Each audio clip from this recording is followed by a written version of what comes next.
जमीयतुल अहले हदीस गुलबर्गा ने एक बार फिर गंगा जमनी तहजीब की शानदार मिसाल पेश की।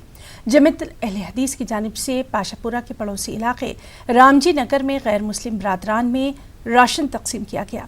जमीयत अहले हदीस की जानिब से मस्जिद नज़र मोहम्मद खान इंतज़ामिया के तहत मंदिर के अहाते में ही राशन के पैकेट तकसीम किए गए। जमीयत के ज़िम्मेदारान के मुताबिक इस्लाम में पड़ोसियों के हुकूक के तनाजुर में ये अमल किया गया।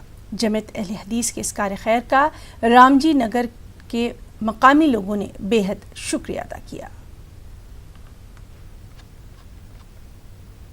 मैं उन तमाम देने वालों से अपील करता हूं कि ख़ासकर अपने एरियों के जो पड़ोसी हजरात हैं उनका ख्याल करें, चाहे वो हिंदू हों, मुसलमान हों, जो भी मज़हब से ताल्लुक़ रखते हों, बिला तफरीक़ करते हुए पड़ोसियों का ख्याल करते हुए और उसमें जो है पैकेजेस तकसीम करें। ಹಿಂದೂಗಳಿಗೆ ಮುಸ್ಲಿಂ ಬಾಂಧವರ ಅಣ್ಣ ತಮ್ಮಂದಿರಾದ ಬಾಬಾ ಖಾನ್ ಸಾಬ್, ತಬ್ಬು ಖಾನ್ ಸಾಬ್ ಇವರು ತಮ್ಮ ಹಸ್ತದಿಂದ ಇವತ್ತು ನಮ್ಮ ಹಿಂದೂ ಮಂದಿಗೆ ಎಲ್ಲ ಬಡ ಜನರಿಗೆ ಎಲ್ಲ ಅನಾಜು ಕೊಟ್ಟಿದ್ದಾರೆ।